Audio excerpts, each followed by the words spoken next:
Confident good morning, Happy New Year. The Committee on General Government Operations, Federal, Foreign, and Regional Affairs will now convene this hearing. For the record, today is Thursday, January 11th, 2018, and the time is now 10:01 a.m. In accordance with the Open Government Law, public notices for today's proceedings are provided to senators, stakeholders, and our local media. A 5-day notice was provided on Thursday, January 4th, 2018, and a 48-hour notice was provided on Tuesday, January 9th, 2018. The public notices were also published in the Pacific Daily News, the Guam Daily Post, and the Guam Legislature website. Today we will hear and accept testimony, both oral and written, on the following items.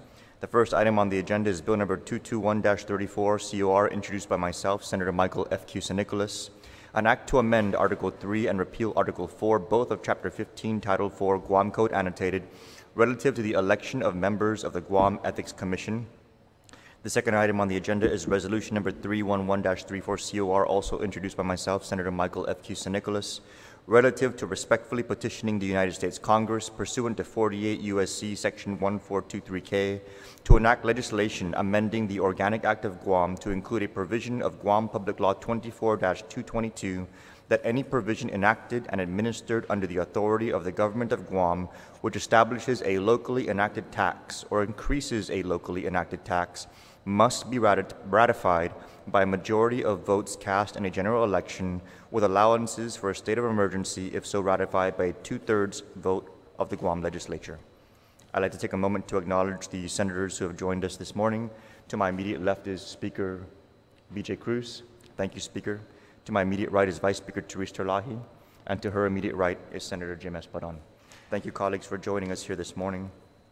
We will begin the agenda on Bill number 221-34, which is an act to amend Article 3 and repeal Article 4, both of Chapter 15, Title 4, Guam Code Annotated, relative to the election of members of the Guam Ethics Commission. As the author, I'll provide an opening statement. This legislation is not a novel idea with respect to the intent of what it's trying to advocate.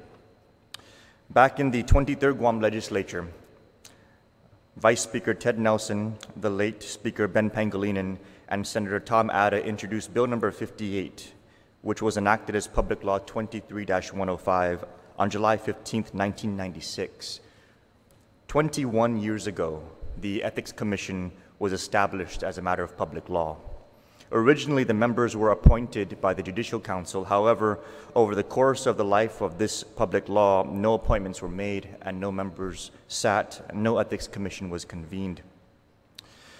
Subsequent to that, in the 26th Guam Legislature, perhaps as a matter of cleaning up existing statutes that weren't being utilized, Speaker Mark Forbes introduced Bill number 241, which was enacted as Public Law 26-76. And this law was a blanket legislation that abolished all boards, commissions, councils, or oversight bodies that did not meet in the last 12 months upon passage of the law. Public Law 26-76 inadvertently repealed the Guam Ethics Commission.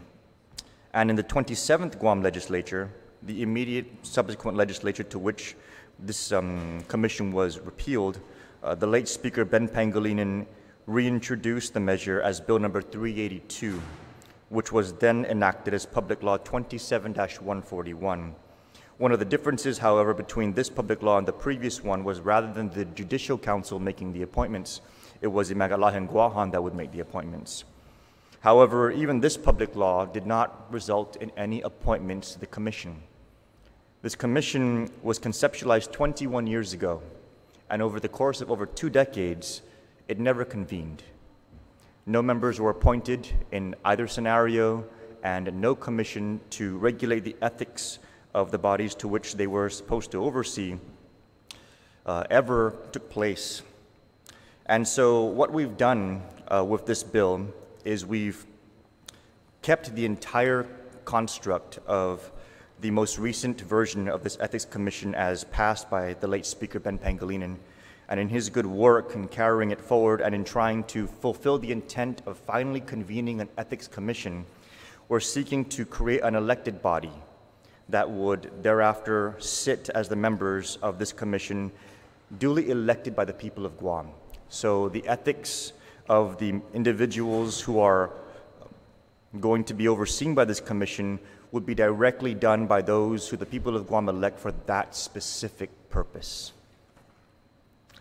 Now, there's some things I wanted to clarify with respect to the construct of the legislation. If you look at starting on page 2, it strikes out all of Article 4, and beginning on page 11, 12, and thereafter, it begins to recodify. Now, what we've done is that's just a matter of cleaning up the code. We're recodifying all of the existing language that provided the governing statutes of the Commission. The only exception and the only change is that we're establishing the standards by which the members would be elected to this Commission. It will be a nonpartisan commission, so it wouldn't be ran by political parties. It will be ran by citizen advocates who want to take part in making sure the ethics of the members is properly overseen. The other thing that I wanted to clarify with respect to this legislation is that there's some misconception that this commission would somehow apply to all of the employees of the government of Guam, and that is not the case. This legislation only amends Articles 3 and 4 of Chapter 15. However, Article 1 of Chapter 15, which is not being amended by this legislation, specifies in the definitions who are impacted as employees under this chapter. And I just wanted to read into the record that the definition of employee in Chapter 15, Article 1 reads, employee means any nominated, appointed, or elected officer or individual employed with a territorial agency as defined herein, including members of boards or commissions and persons under personal service contracts. That is the definition of employee in this chapter. And the reason why it's necessary for us to clarify that is because employees, other than those that were mentioned, are typically covered under the Civil Service Commission. Classified employees fall under the Civil Service Commission. However, unclassified employees, and specifically nominated, appointed, or elected employees, or those who've been appointed to boards or commissions, they do not fall under the Civil Service Commission. There is no governing body to oversee the ethical conduct of these various individuals. And so, in the wisdom of the late Speaker Ben Pangilinan, and in the wisdom of the original authors, Vice Speaker Ted Nelson, the late Speaker Pangilinan, and Senator Tom Atta, we're seeking to finally get this commission to convene.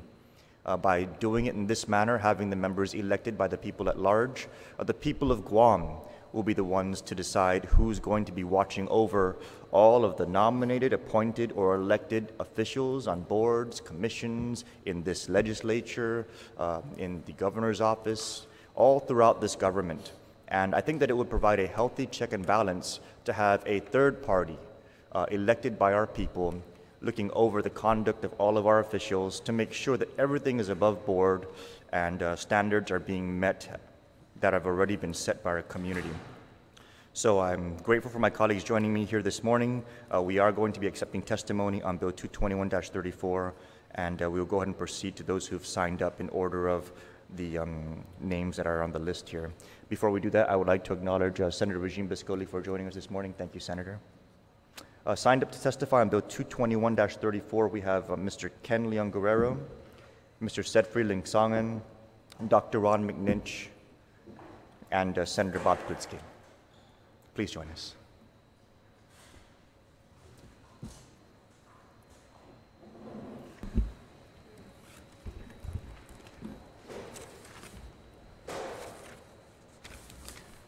Mr. Lungaro, you may begin at any time. Thank you. For the record, my name is Ken Leon Guerrero. I'm the spokesperson for Guam Citizens for Public Accountability, and I support the concept of an elected Guam Ethics Commission because the concept of an appointed Ethics Commission has not worked. The current process of having a government body receive and investigate ethics complaints against itself has proven not to work as well. I honestly wish we didn't need this bill, but there have been a number of events over the past few years where politicians were involved in questionable ethics acts that have broken the bonds of trust between voters and our elected officials. Issues like the massive super secret retroactive pay raise that appointed and elected officials gave themselves, the Guam YTK money for nothing lease, the Legislature tax credit lawsuit, and the continuing saga of Guam Resource Recovery Partners as well as attempts by management of DPW to steer the Simon Sanchez construction contract to a company owned by relatives of the governor. These are issues that involve massive amounts of taxpayer funds that should be handled with care and transparency, but that has not always been the case, and to date there's been no investigation into how these instances have come about.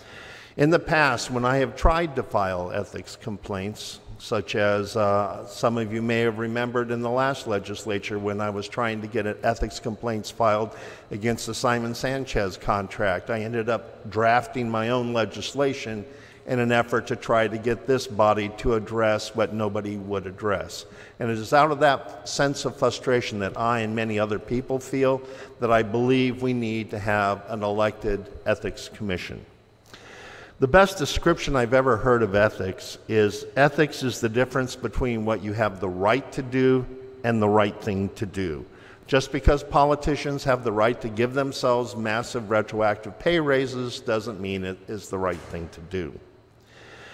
The problem with appointments to this body has been that they've been controlled by politicians, and until this policy changes, there will be no Guam Ethics Commission. I didn't know until recently that one had been enacted. In all the time I've been interacting with the legislature and other government agencies, not once did anybody mention to me about an ethics commission. Because the way things are set up now, there's inherent conflict. In other words, elected and appointed and exempt and contract people have a vested interest in not having an ethics commission to look into the types of activities that take place behind the doors. And I say in reference, I talked with, as you know, the Guam YTK situation has been ongoing. One of the principals involved in the Guam YTK situation told me the reason he was still involved is because when he was working at the port, he loaned $150,000 to Guam YTK because he believed so strongly in their project. See, this is the types of things that we as public have to be wary of. Because right now, just with the rough math, there's about $800 to $1 billion worth of proposals for projects, bonds, and things before this legislature. And we only have a limited number of people that are going to draw upon to pay this. Last year I learned that the Department of Revenue Tax processes 68,000 income tax refunds or tax forms. So if we take that number, right now the people of Guam, the taxpayers of Guam, are carrying a debt burden of about $73,000 per taxpayer. If we look at it on a per capita basis, we're at $30,000 per capita. And the reason why this ethics commission is so important is because when there's that much money on the table, there is a temptation to see what we can do to help support our supporters. And that is why I like the idea of an elected ethics commission, because right now, based on my own personal experience, submitting an ethics complaint to a body is not working. We can't expect a government body to investigate itself and find the citizen's complaint with merit. And that has not been the case in the last 3 years that I've been involved.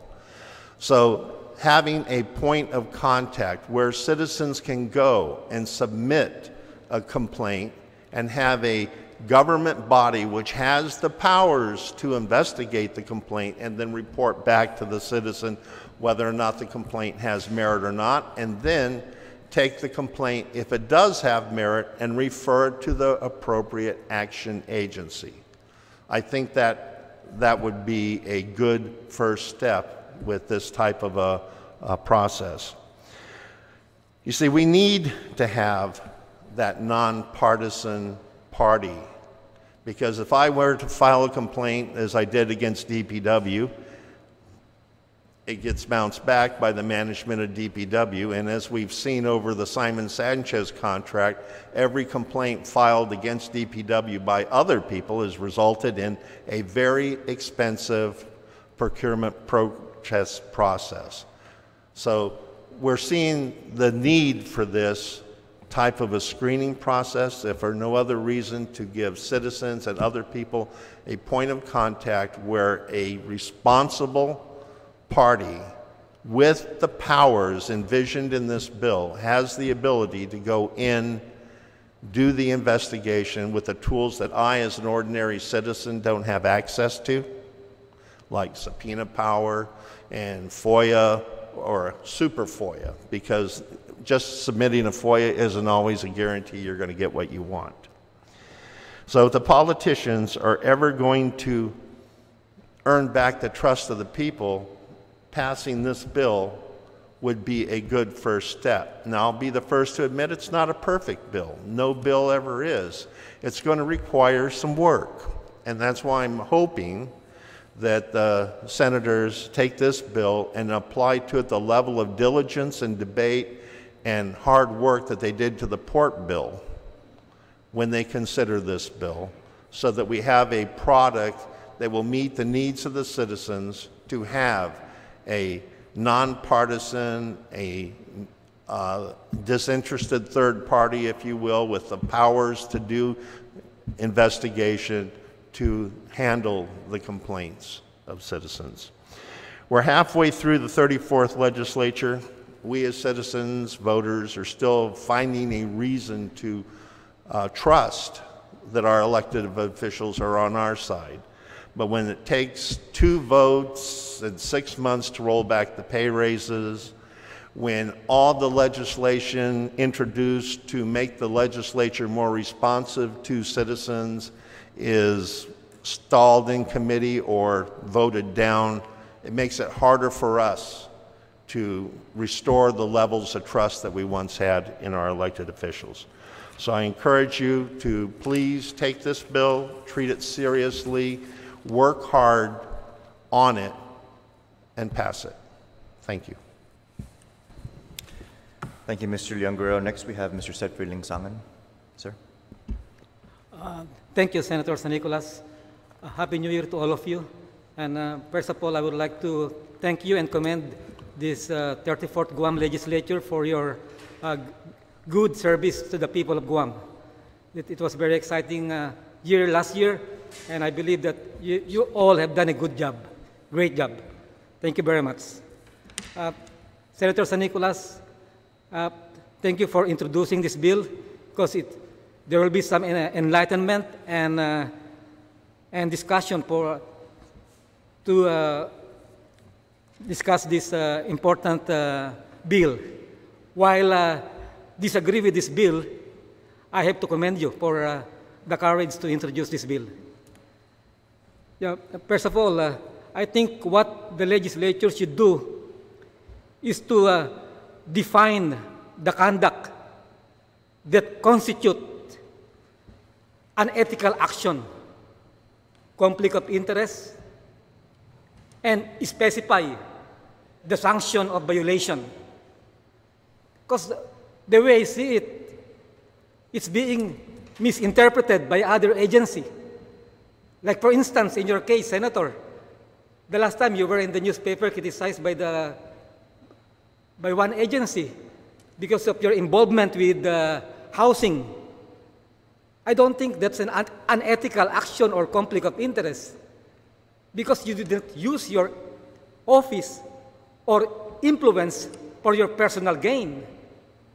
You are not a part of the body that formalize or adopt policy on that agency. Yes, you're a man of influence, but you did not use it. So you're not liable for any unethical action in that regard. Same thing with Senator Espaldon. In my view, he's not also should be guilty of any unethical action, because it happens outside Guam. Did he use his influence to say, oh, I'm a senator of Guam, you need to give that bid to me? No, he did not. It's a bid. It's up now to the government of Saipan if they will award it to his company or not. There's no reason, I believe, that would justify unethical or conflict of interest in that regard. Because you just want to make a living. Just like 20 years ago, there's an attorney that was elected as a senator, and he did not stop practicing his law office. He still continued to present his client to the court. Is that unethical or conflict of interest? Unless he used his influence to talk to the judge, yes, judge, I will do I'll do you a favor if you will, give me a favor on this case. That's what you call unethical or conflict of interest. That's why it's very important that the legislature define, or not only define, but identify all this situation, all the action. Because some are just violation of law. Just like, for instance, Senator Esteves. He has the right to hold an assembly against the Anderson base, which they did. But in the law, it specifies peaceful assembly.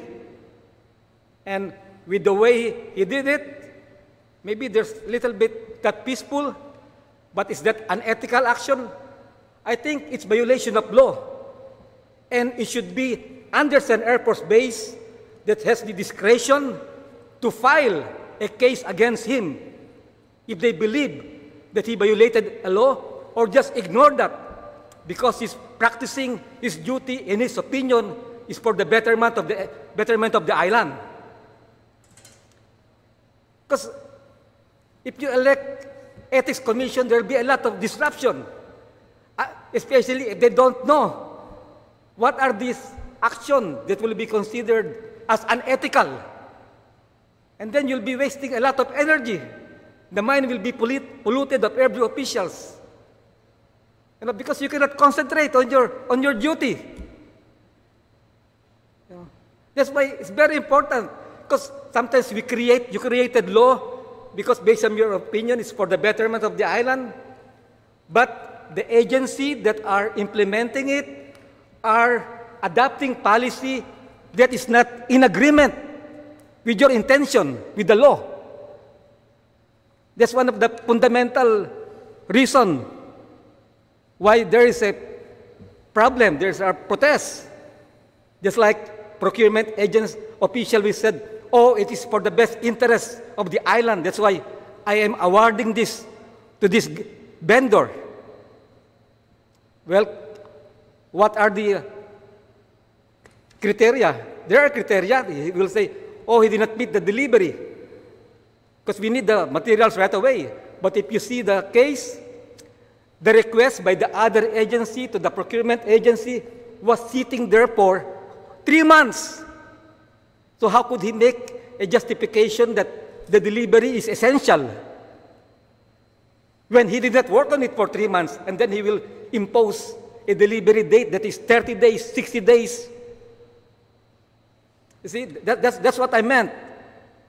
Sometimes we need to clearly define, clearly identify, because we will come to a point that there will be a lot of investigation by elected commission which they believe is good, but there's a problem. It's not really unethical. Sometimes it's just violation of law. Just like I compare it to the other bill, Senator Nicolas. To me, like introducing a bill to make the legislature part-time, to me, this violation of the Organic Act. Because it's very clear in the Organic Act, Section 1421A, that as an unincorporated territory, the U.S. Congress created the legislature, the executive, and the judicial. the judiciary. There's no provision that specifies, oh, the legislature will perform as part-time. No. If you make the legislature part-time, how about the two branches of government, the executive and the judiciary? Because if you will impose that, then there will be problem. There will be inequality, equal protection of the law. Then you're violating again another law. That's why that notion to make the legislature part-time is violation of Organic Act. And the bill to repair the legislature to be part-time to the people by the legislature is also wrong. It's also a violation.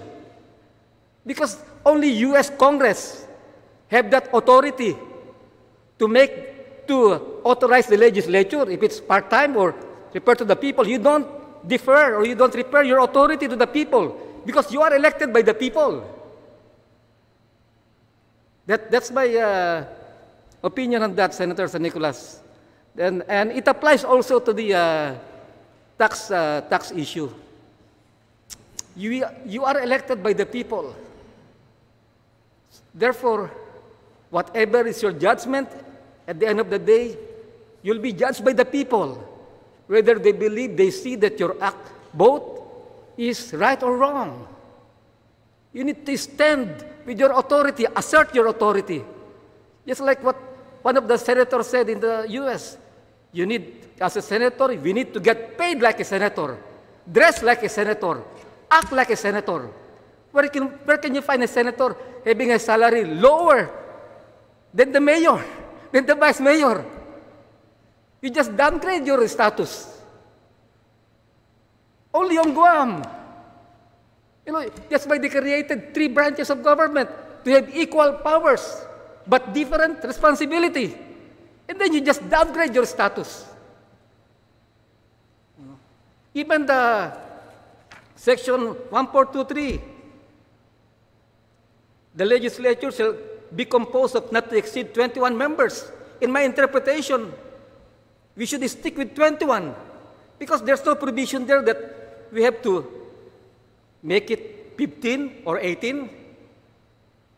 At the same time, the biennial election is very clear. It should be, the legislatures shall be elected biennially, like saying every 2 years. You cannot make the term to 4 years. And why worry? If you're doing good, you can be our senator forever. Especially you have the advantage. Once you got elected, all you got to do is perform, and people will not forget you. That's why, Senator, again, it's not pleasant to come here and always, disagree with somebody's bill or resolution. Sometimes I feel like, I'm hurting you, but it's not. It's just my own opinion.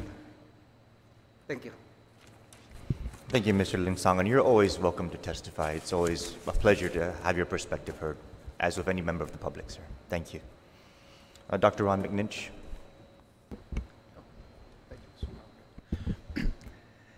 Thank you, Senators, and certainly it's a pleasure always to be able to speak to our wonderful legislature. My name is Ron McNinch, and today I'm just testifying as a private citizen. I'm not really taking on any official view from any other standpoint. First of all, Happy New Year, Senators. Certainly, my comments today are going to be pretty brief, and I will send them written. They're actually fairly brief and deliberate. But I do believe that I offer them sincerely, and with hopefully it'll provoke some thought and discussion in the body. Ethics in the public sector really boils down to following the law. And when we teach ethics to government students, or we talk about citizens in general, what they should view for public officials, it's simply that. It's almost a matter of compliance. Know the law, follow the law, and if a person isn't following the law, they should take corrective action and think about how to do things better the next time. Nothing's perfect. People make mistakes all the time. Try to be aware of the law, follow the law, correct through a compliance structure problems.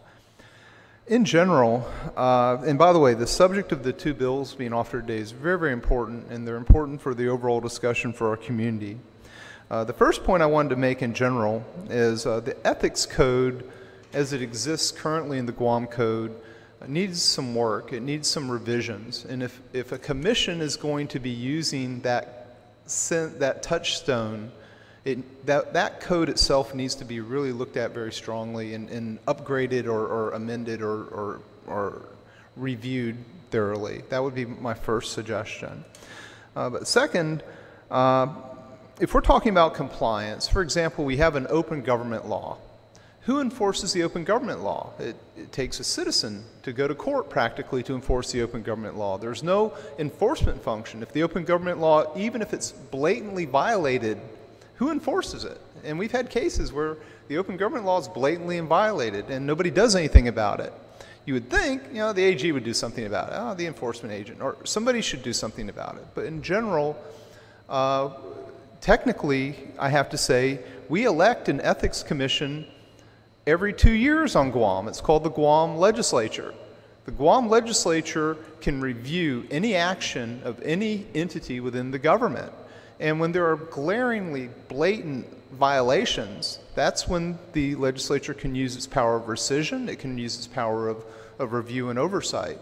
And I strongly encourage the legislature to always be mindful that you have those awesome powers, and I mean the term awesome very technically. Those are awesome powers. Those are very, very important powers. And in general, should we have an elected ethics commission, or should we have an ethics commission at all? I would prefer simply that we have a compliance structure to see that our Guam laws are being followed. And if they're not being followed, have a direct remedy sort of process to address it. And I'm not sure that an ethics commission would achieve that. An ethics commission, to me, and again, I love the idea of an ethics commission in principle, it's a bureaucracy. And I'm not sure whether we need a bureaucracy or we need someone like a Judge Wapner from the People's Court saying, you messed up, you need to fix it, and you move on. So that would be just an idea in general. One final little point I wanted to make on the subject of legislative ethics, very briefly.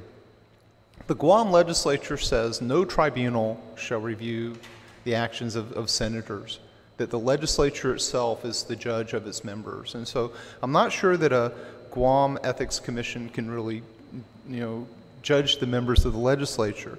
But on the final point of legislative ethics complaints, I would like to respectfully request the legislature to consider only allowing your peer senators to formally file ethics complaints. Now, a citizen can go to a senator and seek relief and prompt an ethics complaint, but strictly as a screening method, having an individual senator or maybe even two senators then forward the complaint dutifully might work better, and it will remove some of the politics that I believe is associated with people making ethics complaints. That is, if your peer feels there's an ethics violation or a concern, your peer should refer it, because really your judge is really your peers. And so those are my very brief comments on this bill. I like these kinds of bills. I think these kinds of bills are healthy. And Senator Mike, you took courage by putting forward these bills, and it's certainly to be respected. But those are my brief comments, and thank you very much. Thank you, Dr. Lynch. Next we have Senator Bob Klitsky. Senator Bob. Thank you very much, Mr. Chairman. With respect to greetings of the season, I'll just say that I haven't seen some of you since last year. The others have been lucky. Mr. Chairman, I would like your leave to kvetch for a moment before I plunge into the heart of my testimony here. I brought this up, I think, 3 or 4 different times, that the standing rules now require that when a bill, a section of a bill would repeal a statute, the old language must have strike-throughs. So if you have a 40-page Chapter 1 and you want to repeal it, and you want to reenact a new Chapter 1, the first thing you have to do is put out 40 pages of strike-through. And then you put out 40 more pages with underlines. Whereas back in the old days, Senator, should I say back in the good old days? I'll let you decide that. But back in the old days, if we were going to repeal and reenact Chapter 1, the language was Chapter 1 is repealed and reenacted to read, and that was it. And that was in the time before we had stuff like this. But now, if you want to see what the current state of the law is, you can look at your phone. So I think we're wasting a lot of paper with the current way that we do use strike-throughs and underlines. They should, in my humble estimation, strike-throughs should only be used for amendments, underlines only for, for repeals and for amendments. If a section is repealed or amended in total, you just set out the whole section. Save a lot of paper. Imagine the confusion that the public must go through when they try to read a bill and they see something with all these strike-throughs and underlines, etc. Pretty hard to know what the law is, what the law is going to be, etc. End of fetch, Mr. Chairman. Thank you very much for entertaining me once again. With respect to the bill before us, I want to first start out and say that I'm in favor of ethics. I really think public officials showing a good sense of ethical rectitude is a fine thing. And I think that when one public official calls another public official to task for not sticking with that ethical standard, that's good. And I also recognize the public's job, not the public's ability, but the public's job. It's to hold its public officials accountable to them, because after all, it's our government. So we're going to kind of get the kind of government that we deserve. If we sit by and let things go, that's what we're going to get. Now, I would stop here for a second and give my horseback definition of what ethics is and what it isn't. A good example of what ethics is this. A driver comes to a stop sign, there's no traffic in any direction, there's no cops around, he comes to a full stop and goes forward. That is ethics. Everything else is enforcement. Dinging the driver for not stopping at the stop sign, whoever it is, if it's a cop, if it's a citizen making a citizen's arrest, etc., that's all enforcement. So ethics means adhering to a standard. The difference between ethics and enforcement is a fine line and a hard one to draw, but most of what's in this bill here doesn't really go to ethics. It goes to enforcement. If this bill were became law, I talk about the doctrine of unintended consequences. It's hard to say exactly where it would go because in part, well, putting aside for the moment whether it's an elected or appointed commission, if you read the first two subchapters, what the law creates is at least a quasi-judicial, pre-prosecutorial branch of the government in addition to our Attorney General and the Supreme and Superior Courts. It may very well be creating an upper house to this august body, depending on how it goes about exercising its authority. It's pretty hard, given the breadth of the language used in the substantive portions of the law as it stands right now, to know exactly where it's going to go. We do have, going all the way back to Springer versus Philippine Islands, a 1927 Supreme Court case says you got to have 3 branches of government. Well, which branch does this one fit into? It's never been challenged, so it's kind of like quantum mechanics. We really don't know. It's probably both judicial and executive until somebody looks at it. Then we'll really know. It's kind of like the Schrodinger's cat of public law. But if the enforcement powers are invoked, you can bet that it's going to be good business for lawyers, because there will be people that raise all of these kinds of challenges. And unfortunately, the concept of ethical conduct that we want to encourage is going to kind of get lost in the transactional processes involved in the enforcement aspect of this bill. I read through it again, and for one thing, Mr. Chairman, I would thank you for bringing attention back to the concept of ethics, and that certainly was worth the price of admission today, if nothing else, because it is something that's very important. We can't have cameras on every public official every minute of the day. We can't assign an assistant attorney general to every senator or director or whatever. So it's important that everyone, I think, have some awareness of what is and what isn't ethical. As an example, I see village mayors driving around in their company cars with their families in their car. Is that against the law? Maybe it is, maybe not. Is it ethical? I don't think so. And I could go on and give you some other examples like that.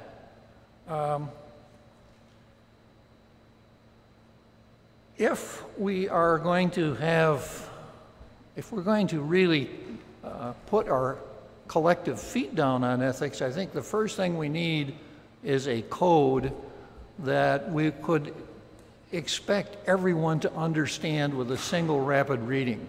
Pretty hard to get people to obey a standard that, what is it, 28 pages just for this. So I think we need a single code. I think we need to empower the public, kind of like a qui tam procedure that Speaker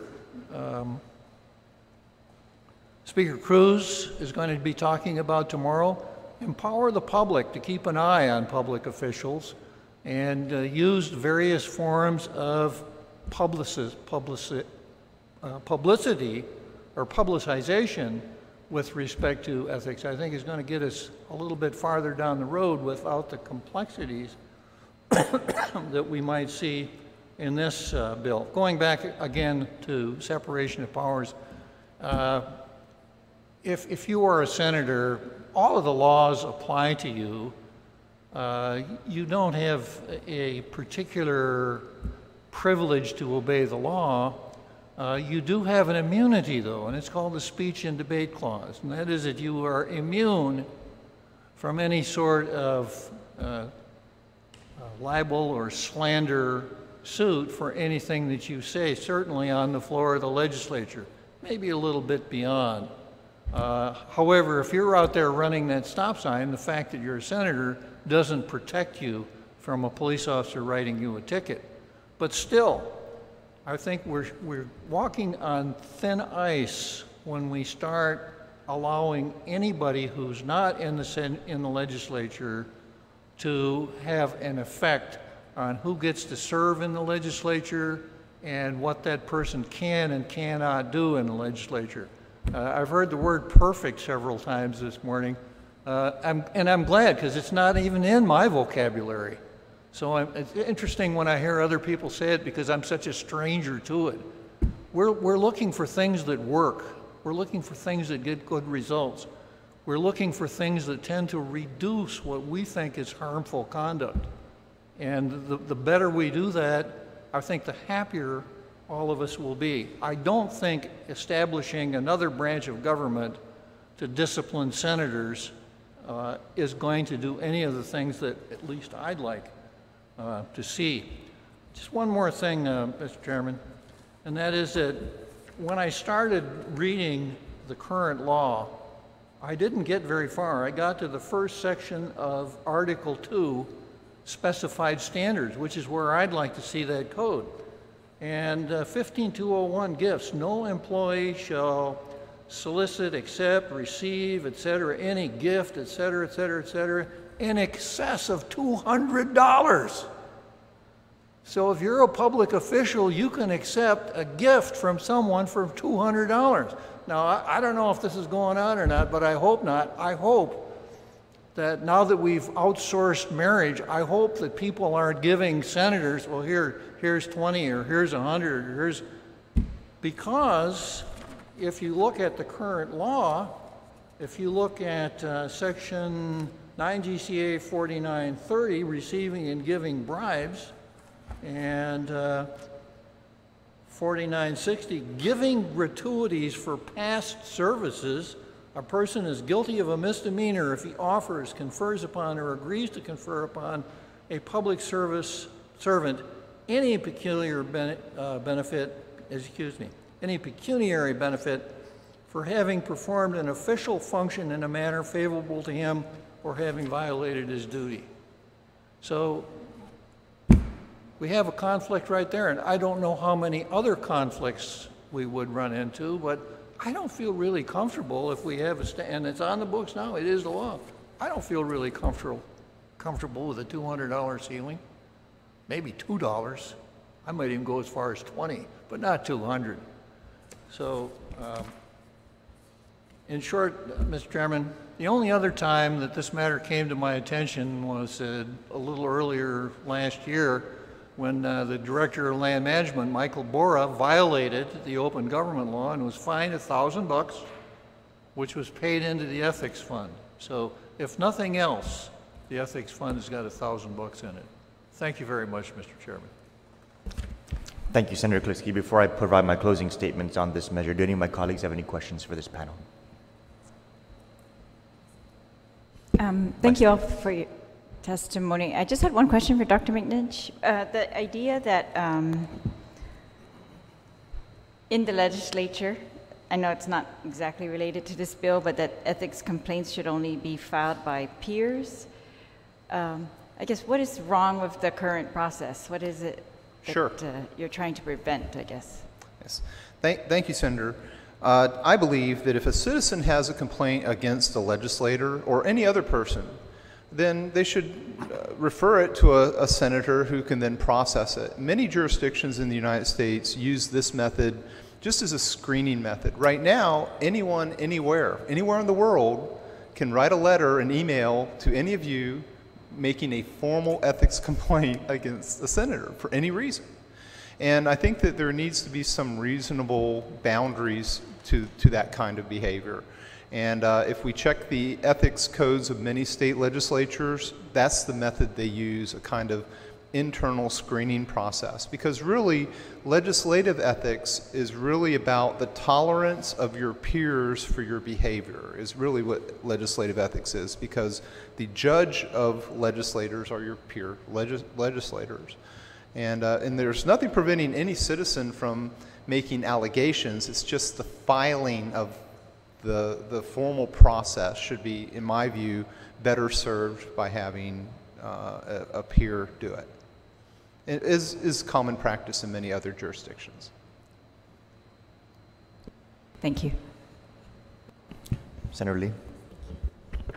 Thank you, Mr. Chair, and thank you all. Thank you so much, Mr. Leon Guerrero, Mr. Linsongen, Dr. McNinch, and Senator Klitzky for being with us this morning and giving your testimony for this bill. I think that the opportunity for members of our community to voice their concerns, whether ethical violations have taken place by members of this body, is part of a strong democracy and a strong government, and I think that it's an important part of it. Earlier this year, Speaker Cruz had nominated me onto the Ethics Committee, and because I think it's a very important piece of what we do here, I was happy to take part in it. And so I think that my fellow members of the Ethics Committee, we took this role very seriously. It does take a lot of time and resources from this body to be able to vet these complaints thoroughly and respond in a manner that is, I think, in the manner that is consistent with our standing rules and with what I think the community would want us to do. It's very important for us in the work that we do to make sure that we're doing it dutifully, that we're doing it with integrity. And so I want to thank the fellow members of the Ethics Committee, but I do feel that in the opportunities that I've had to serve in this capacity, I think a lot of the things that you've shared today, you're absolutely right. There definitely is an opportunity for us to take a look at our inherited standing rules and see where we might be able to make some changes. I think that a lot of time could be saved by having more clear communications process and a clear expectation to the public on how these ethics complaints will be received, vetted and processed, and what the public can expect on the opposite end. And I think, you know, while this is extremely important, it also bears noting that it takes our focus away from the work that we're supposed to be doing, that the community would like us to do to improve public safety, to improve education and healthcare for the people of Guam. And I think that the people of Guam have put their trust in us to act with integrity. So we have this ethics committee to ensure that integrity is upheld. I really want to thank the chairman for giving us this opportunity to discuss this bill and to kind of think about ethics in general. Senator Klitsky, I agree with you. I think that the $200 gift threshold is way too much. It's my understanding that in the U.S. Congress it's $25, and to accept any gift from a constituent, and it has to be something that's given to every single member. So typically it's like a hat, a baseball hat, or a coffee mug, or something along those lines. When you do ethics training in the Congress, that's kind of what they prescribe, not just for members of Congress, but for all staff. And so I think that's something that we can definitely take a look at. And I'm very interested in having these discussions with stakeholders, having these public discussions to figure out additional remedies, additional ways that we can take a look at this process and improve it. So again, I want to thank you all for your time. And I know that the chairman will likely have the record open for additional testimony. I know we've received additional testimony from other members of the public who aren't here today, so we'll be reviewing that. And again, we just thank you so much for your participation. Thank you, Mr. Chair. Thank you, Senator. Any of my colleagues have any other questions or comments? Senator Espada. Thank you, Mr. Chairman. Senator Klitsky and Dr. McNinch, I mean, one of the things I think that, and correct me if I'm wrong, that you have in common in your testimony is the, I guess is your assertions that really, in essence, what we really need to do is the code of conduct. We need to establish that, because we could create a commission, but if they don't have that code to follow, or at least to be able to scrutinize somebody else under, then we could be entangled, as the good senator said, in all kinds of litigation. I do need to ask, though, that I know that right now in our House rules, there is no opportunity to appeal a decision, right? Do you believe, and I'll ask all three of you, whether there should or should not be an appeals process if the alleged violator of an ethics complaint feels that the decision was wrong? I think, Ken, you'd like to say something to that. I agree with that there should be an appeal process to it, because this is a dialogue that has to take place with the community. I see a department, I want to make sure that we're looking at an ethics commission that citizens can go to about any area of government. So for example, if a member of the Department of Public Works was taking home a backhoe and on weekends was engaging in private business using government equipment, you know, who would we take that to? Well, we're certainly not going to take it to the legislature or the legislature oversight, but does the Department of Public Works have an ethics committee that we could take this to?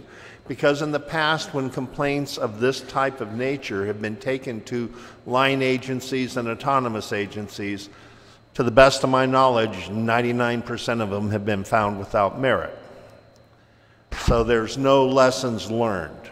But in the event that I see a Department of Public Works guy who I think is digging foundations for his home or something using government equipment, I file a complaint, an investigation is done, that person should have the opportunity to rebut the findings or present evidence. It should not be a one-way street, because one of the things that I learned throughout my business career is there's exceptions to every rule, including this one. And so that's why the idea that I came away with when I first heard about this, that it, without reading the legislature or anything, because I didn't even know it existed, that the committee would be formed of citizens who would take in complaints. They would have the tools necessary to do an investigation, and if they determined the complaint was valid or not, then they would refer it to the appropriate administrative, whether court, the AG, or even to the executive, where it needed to go to be remedied and report back to the people.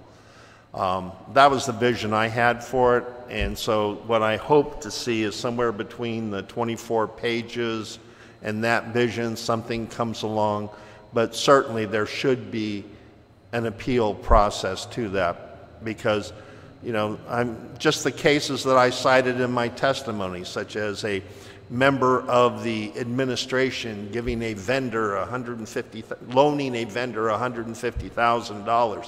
Where does that fall in under the law? Who do we report to? So if I were to go to that agency, what do you think the chances are that the number one person would find the number two person in contempt?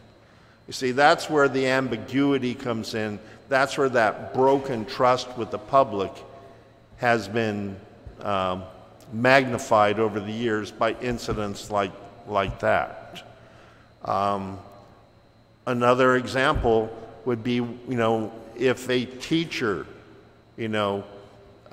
gets a computer from a guy that owns a computer store, and he gets a computer, and that student of that person suddenly starts getting A's. Where does that fall in? Like Mr. Klitsky said, there's a lot of work that needs to be done to create. What is the standard we're going to hold people in positions of public trust to? And I think that was when I said there's a lot of hard work that needs to be done on this bill. That is going to be the hardest. I did not envision creating another government and Guam agency, but when you look at budgeting, staffing, renting, that's where that appeared to be going. I think we've already got that. What we don't have is we don't have a third-party person that goes to the head of GPA or DPW or the UOG and says, hey, this complaint has merit, these are the situations, do something about it, report back to us so that we can report back to the people. Because a lot of the times, what appears to be an ethical violation may be an accidental violation or an unintentional violation that only requires a remedy. It doesn't require excessive punishment. So that's why I think having a group of citizens screen it out and clear some of the nonsense from some of the legitimate complaints before it gets referred to an agency to be acted upon. Thank you. I'm not sure I completely understand the question, Senator. The idea is whether there should be an appellate level above this ethics commission? Well, and I kind of, yes, I mean, and I guess it's difficult for me to ask you because I understand what you were testifying to earlier, right? And that this kind of creates a quasi-judicial branch in itself. And then, so the question, I guess, even becomes, et cetera, by any board or commission or agency of the government. So I think there probably is that roundabout form of judicial review unless that particular part of the administrative adjudication law is made inapplicable to the tribunal that is created, which I don't see here. Okay. So there is probably judicial review limited, though it may be, but there is, it's not an appeal, but it's judicial review. I have another question. Dr. McNish, would you like to address that? Just very briefly, I think that in general, and it depends on the angle a person takes, there's always review at some level. Even there's retrospective review if you have like an internal process. You say, okay, maybe we should have a reconsideration, even if it's an internal body not subject to a judicial review. There's always a point of reconsideration, in my view, particularly when new facts come to light or you discover new information or other things like that. But in general, I think as a matter of practicality, the more simple the process is, and if people do make mistakes, we have a tolerance for people admitting the mistakes, learning from them, moving on. I am concerned within the legislature is taking way too much time on its own legislative complaints also. But that might be a side issue. I think that being able to simply say, here are the boundaries, here it's like baseball, here's a strike, foul, or whatever, and you move on, and you have a lot of other work to do. There's a lot of other things that need to be done. And unfortunately, though, the general process may not be set up that way. So sometimes that needs to be reconsidered also. Is the process that we're using currently functional, or is it not healthy for us? So that's my 2 cents worth. Thank you. The other question I have, and again, I'll open up to anybody who wants to answer it, is that, of course, there are 3 branches of government, and the judiciary has their own ethics counsel, I guess, or a prosecutor and whatnot. So the question actually is, should this ethics panel or committee or commission, should it be impaneled, right? Should it have jurisdiction over all 3 branches, or is the judiciary by itself? And since the judiciary being a separate branch, much like the legislature, the question then, does the legislature then fall under the purview of this commission? Or does this commission just relate to the other branch, the executive branch, and all the line agencies and perhaps the autonomous agencies in government? Yes, please. Thank you, Senator. Just very briefly, in my view, separate branches, separate game. It's 3 different games. You have the legislative game, which of course your body's in charge of, the judicial game, which they're pretty much in charge of, and then there's the executive legal compliance. Now, of course, every law is enforceable depending on how it's written, of course, but I think that it would be simply inappropriate to have a commission like this deal with the judiciary. In my view, I think that the Organic Act is very clear that the Guam Supreme Court is the one that makes all of those calls in terms of how it runs its own show, just as the Guam legislature makes all the calls on how it runs its own show. That's my general view. Thank you. Thank you. Senator? Springer versus Philippine Islands. Right. Thank you. And that's basically a separation of... Yes. Thank you. I think it should just be an autonomous commission, not judicial, not executive, not legislative, and its sole function is to act as the people's representative to hear complaints and decide if a complaint is valid or not, and then refer it to the appropriate branch of government for action. So in the case where, I discover that a police officer is waiving tickets for money, I would refer that to the Attorney General. As if I was on the commission, I would refer that to the Attorney General's office, because that is a different type of an ethical thing. It's actually a crime as well as an ethical violation. But if I receive a complaint that a Department of Public Works guy has a backhoe in his backyard that's clearly marked DPW, I would refer that to DPW. Now, they might report back that they are staging it there because that backhoe is in the yard in Maritzo, and that backhoe is being used on a bridge repair, and it's very expensive for government of Guam. You see, that's the kind of feedback that the commission would receive from whichever branch of government or which agency, and then go back to the community. But, each branch of government has its own enforcement tools in place. But what is not being executed to the satisfaction of people is the connection between the complaint and the enforcement. Because we're told that we have no right. For example, when a citizen made a complaint against the legislature to the Attorney General's office, the Attorney General's office says citizens don't have the right to start investigations or to initiate a complaint for the Attorney General's office. So who do we go to? So that's where this commission needs to be autonomous so that they can take in information, screen it, and if this group of people, you know, there's something here that needs to be addressed, and then supervises the transmission to the appropriate agency with the power to demand action on it, the power to receive information on it that they can transmit back to.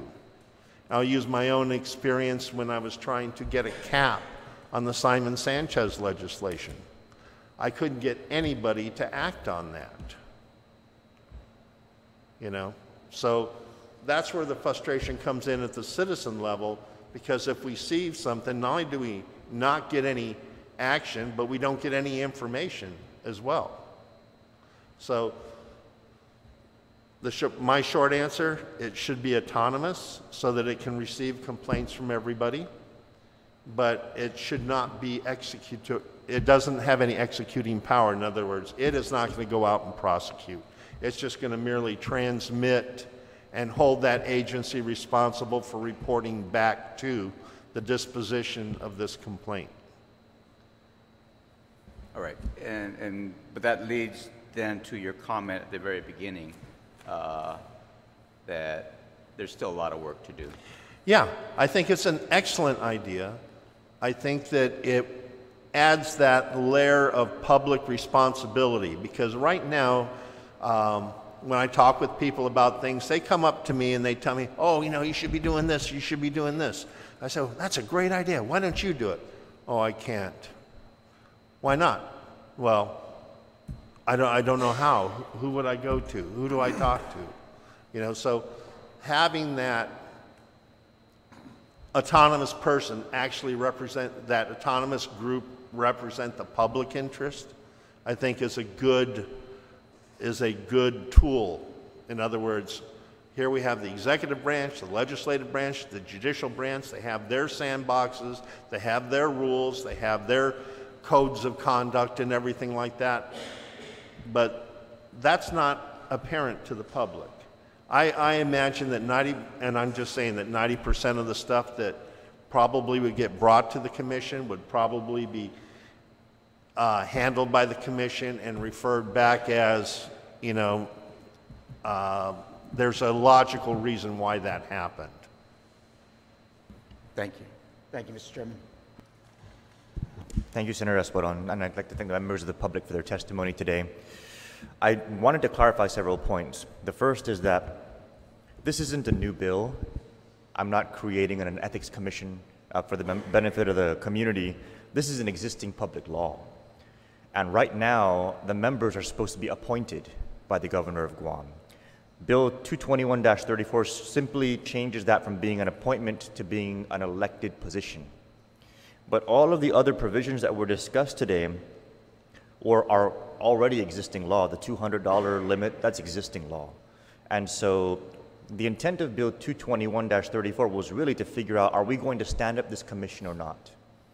And if we're not going to, then we need to move forward with repealing the existing statute, because right now the law says that this commission exists and those positions should be appointed to.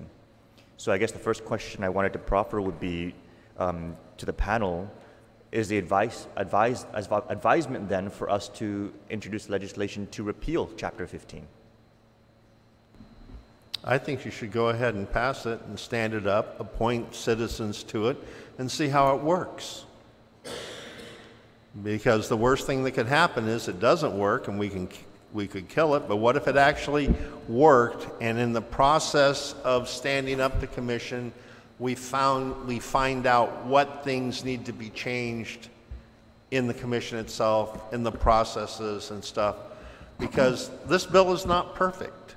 The laws that preceded it weren't perfect either, but if we're going to wait for perfection before we do something, we'll never do anything. I can't think of a single bill that has passed that has been perfect in every way, shape, or form. So we have to have a starting point. For 21 years, we know that appointing didn't work. So if the worst thing that happened, we appointed people and it didn't work, we wouldn't be any worse off than we were before. But what if it worked? What if it actually started having an impact? And through the process of standing it up, we learned what adjustments needed to be made down the road. So look at the many things that have been passed in the past, and I'll use slavery as an example.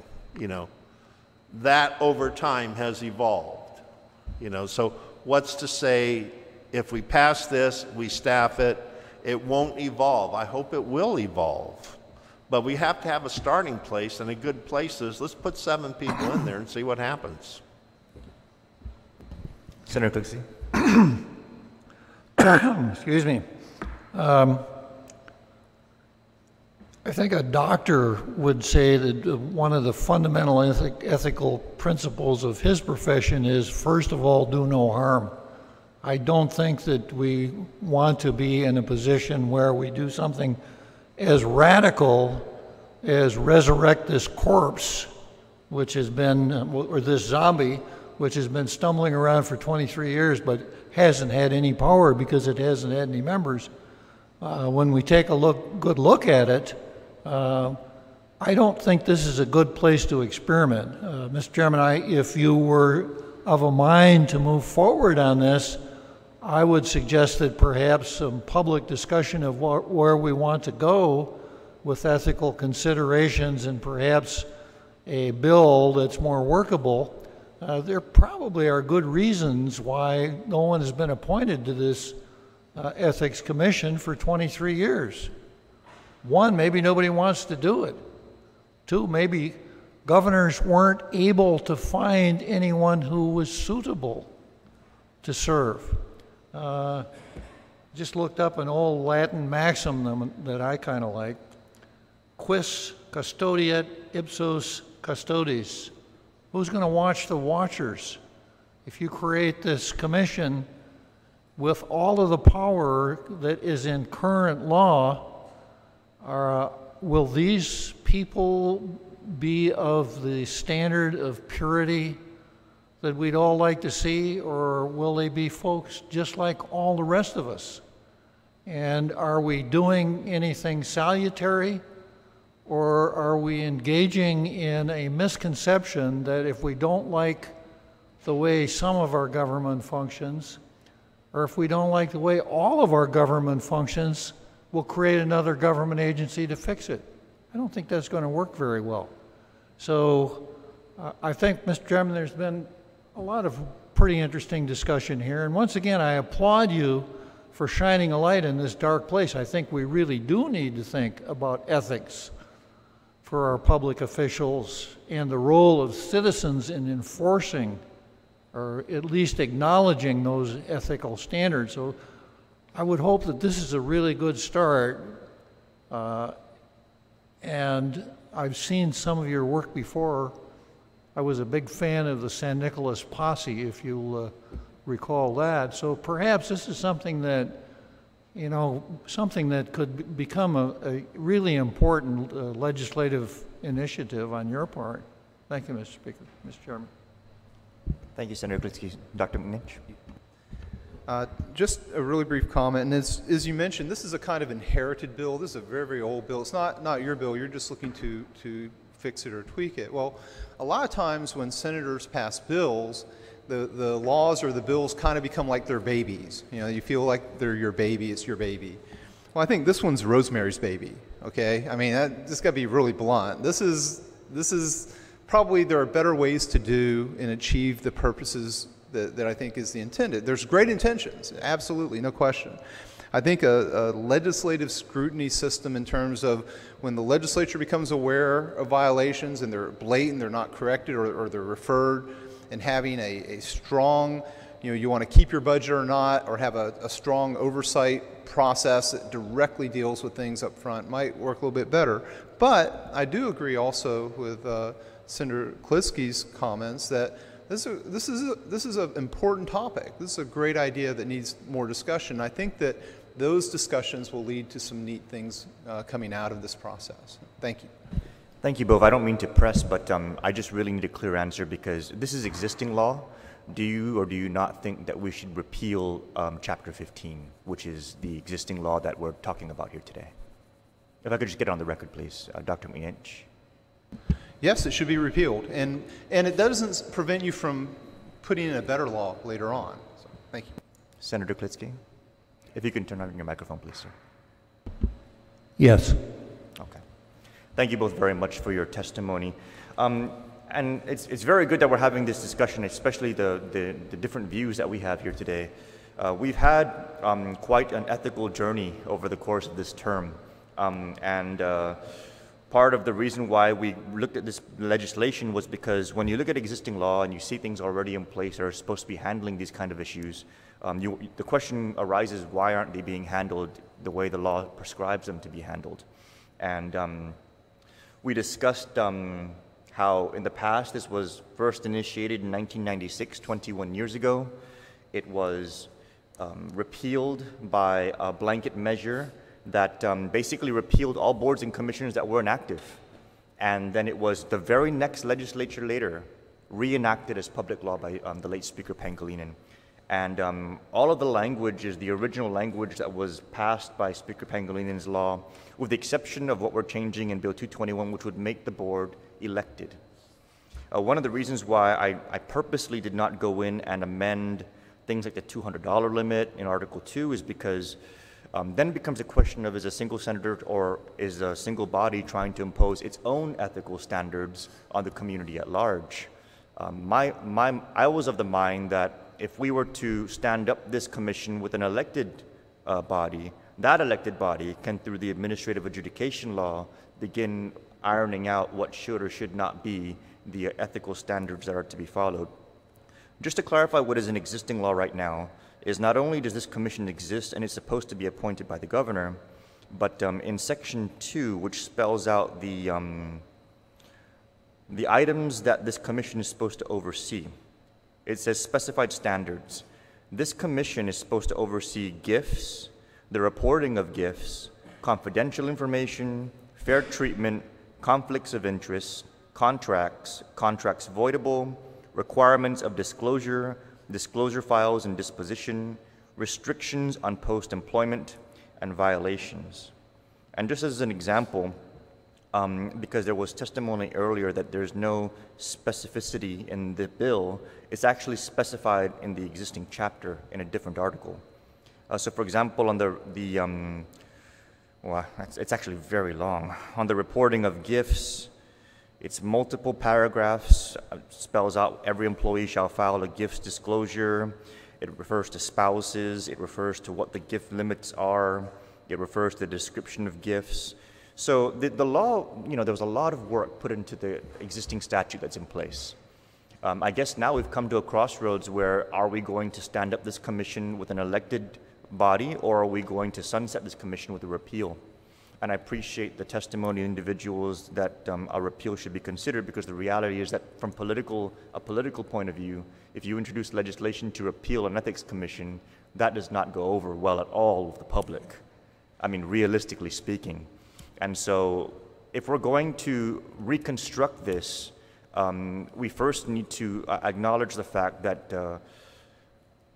dealing with what's already in statute needs to happen, whether it's standing up the board, making it elected, or repealing the statute altogether.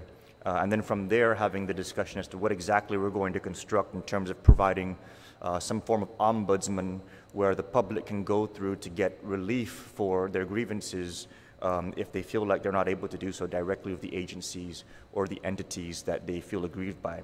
So I thank you all very much for your testimony. I thank my colleagues for participating here today, and we'll go ahead and conclude the hearing on Bill 221-34.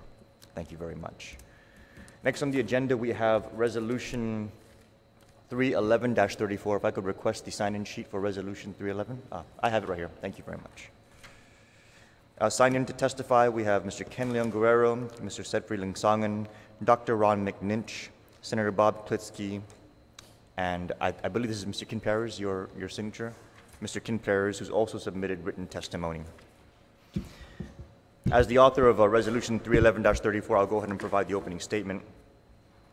Resolution 311-34 is relative to respectfully petitioning the United States Congress pursuant to 48 U.S.C. subsection 1423K to enact legislation amending the Organic Act of Guam to include a provision of Guam Public Law 24-222 that any provision enacted and administered under the authority of the government of Guam which establishes a locally enacted tax or increases a locally enacted tax must be ratified by a majority of votes cast in a general election with allowances for a state of emergency if so ratified by 2/3 vote of the Guam legislature.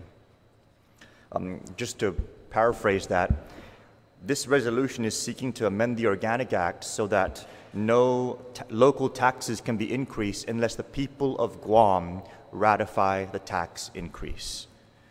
Back in August 4th of 1998, this was actually enacted as local law by Speaker Mark Forbes when he introduced Bill number 539, which became Public Law 24-222. 19 years ago, it became local law that we should not raise local taxes without the consent of the people of Guam.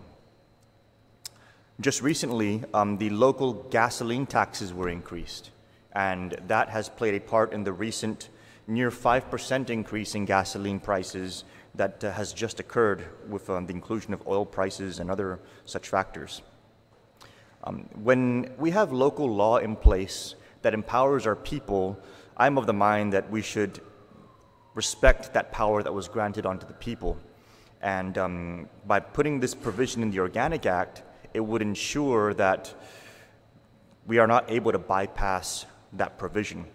Right now, if there's any existing law that's a local law, and this is for edification of the public, every single law that's in place can be bypassed by a new law by simply adding one sentence.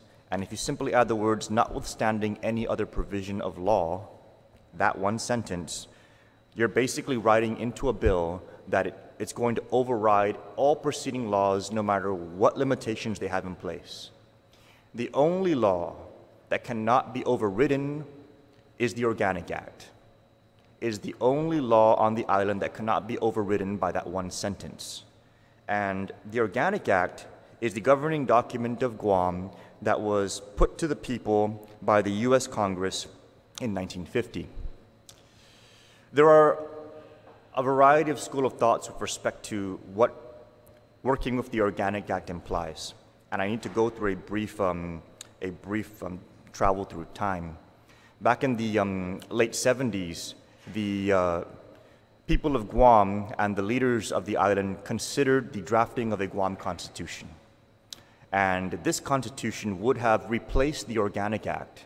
It's actually something that we are allowed to do here in the territory, provide for a constitution that would replace the Organic Act and become the law of the land. If we had adopted a constitution in the late 70s, that constitution would be the governing document.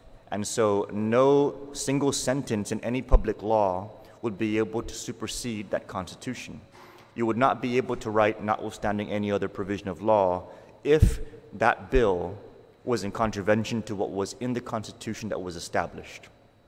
What happened in the late 70s was the idea of a constitution became transformed from one of merely being a governing document to one of being a political statement with respect to the political status of the people of Guam. And the question arose as to whether we should adopt a constitution or first resolve our political status. In the late 70s, that debate became paramount, and there was a vote as to whether or not the constitution that was drafted in the late 70s was going to be ratified.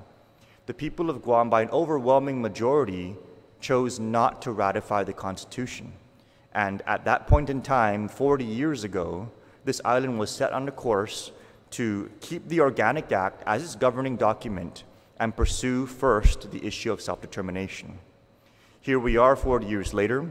We still have the question of self-determination unresolved, and we are still left with the Organic Act as the governing document of the territory. In the meantime, we are now running into many circumstances that are now affecting members of our community directly that would be remedied if we had provisions written into our governing document, into our Organic Act, that limited or contained the powers of government the way a constitution would. Absent a constitution being left with the Organic Act, the only way that we can prevent future laws from superseding existing laws of that one sentence is if we amend the Organic Act. Now, the question becomes, if we amend the Organic Act and if we ask Congress to do so, are we in some way signaling that we are incapable of somehow governing ourselves? And while there are some schools of thought that would prescribe to that, I'd like to first note that there have been at least 2 instances when the Organic Act was amended by the request of the people of Guam. The first was when we unified the judiciary of Guam. Before, we had a separate Supreme Court and Superior Court, but by unifying the judiciary, we were able to resolve that question and have a single unified court system. The second time was when we pursued the election of an Attorney General, which was previously appointed by the Governor of Guam. It is now an elected position. And so here we are today with examples of how we have amended the Organic Act in the past, and none of those amendments have ever spoken to or undermined the greater question of self-determination.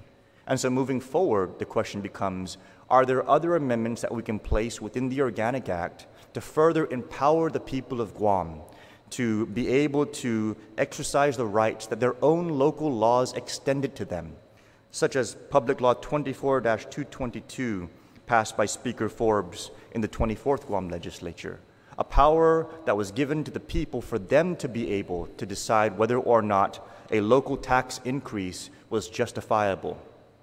By putting that local law into the Organic Act, we will make that the law of the land.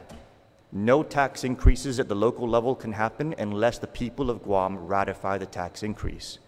What would that do?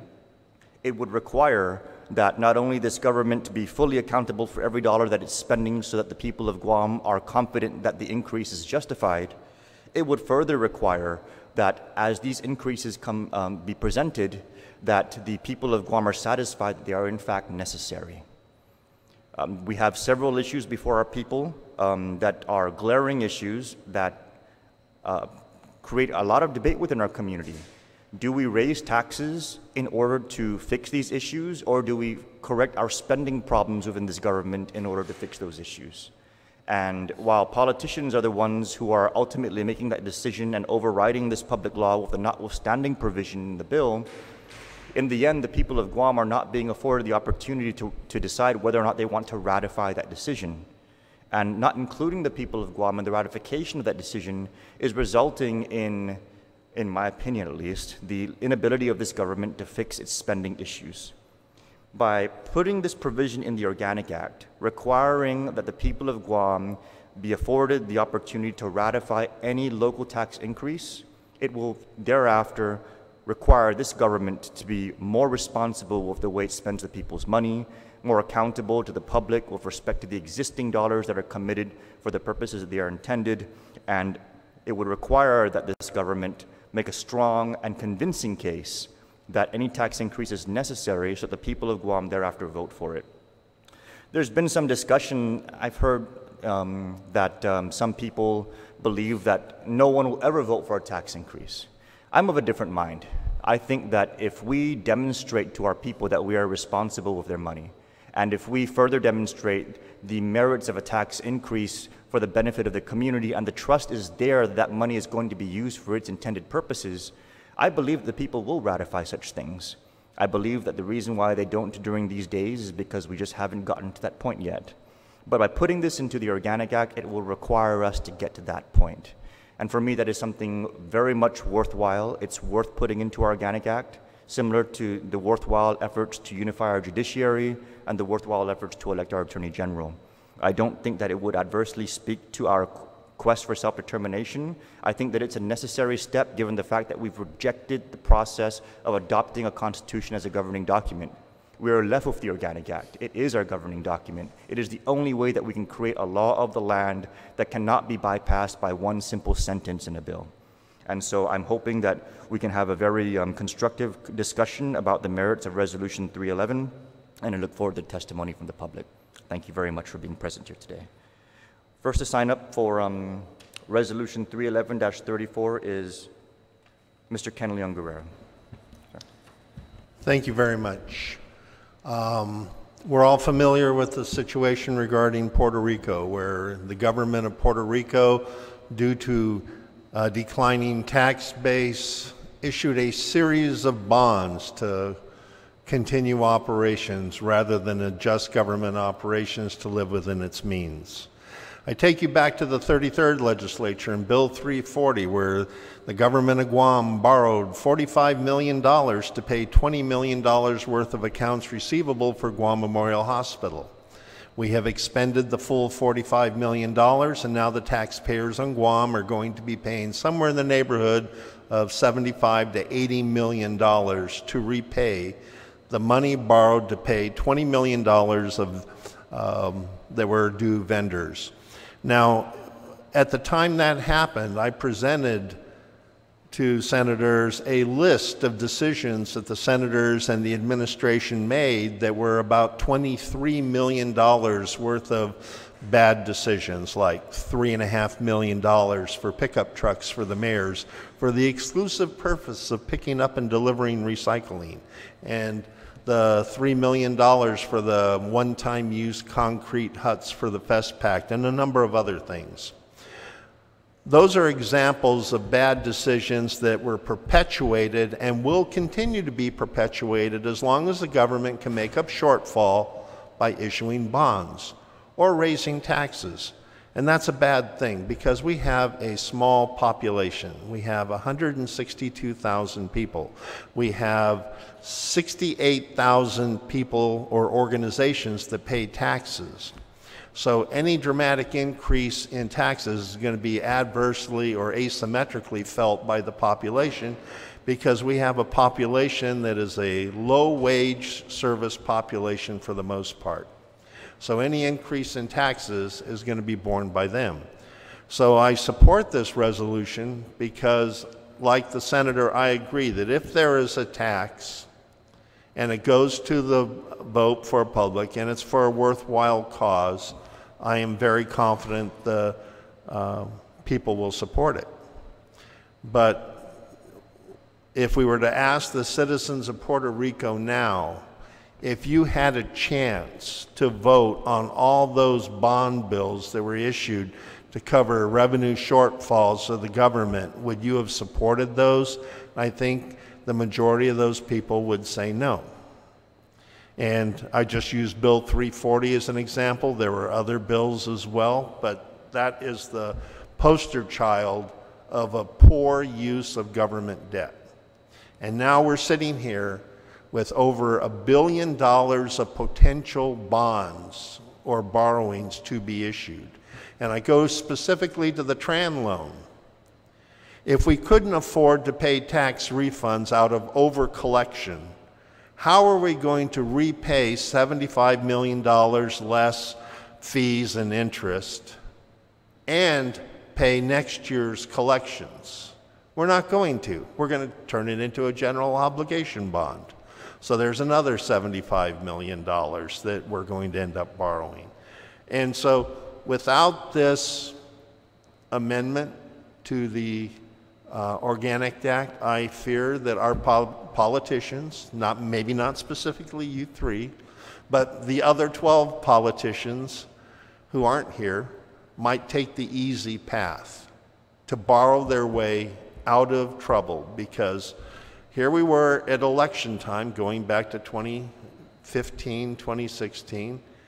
Why did the legislature authorize $3.5 million to buy pickup trucks for mayors who already have pickup trucks?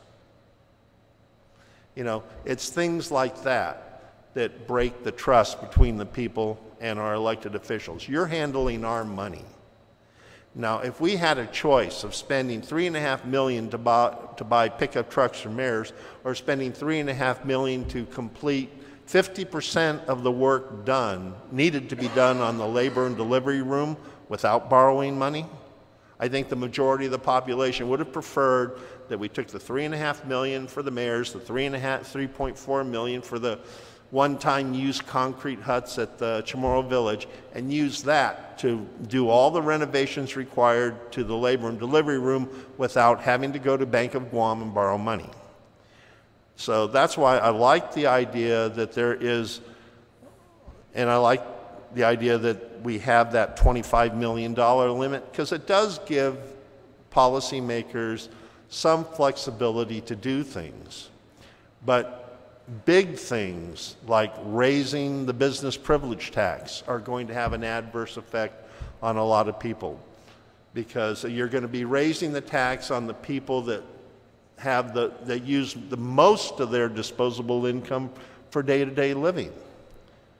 If you're going to raise the tax, why not put a $25,000 tax on the sale of luxury automobiles? So if I'm going to go out and spend $60,000 on a convertible, you know, we're going to have less impact. I'm just saying that there could be better ways of doing this rather than balancing the debt on the backs of a population that is currently struggling hard from paycheck to paycheck. The legislature has not done anything with the minimum wage for a long time, but yet over this period of time we've seen a 30% increase in the cost of living. And now the government is about to get a 30% reduction in the cost of revenue as a result of the Trump tax cut and budget cuts. No one's talking about the budget cuts, but the Trump administration has already come out and said we're going to be reducing the budget by 30 to 35%.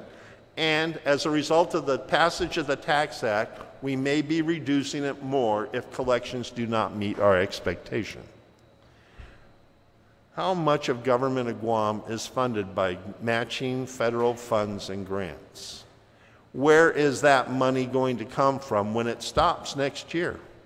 My fear is that policymakers, because it's an election year, are going to take the easy path and pass a tax increase, pass a bond bill so that they can say, oh, we're doing this for the people.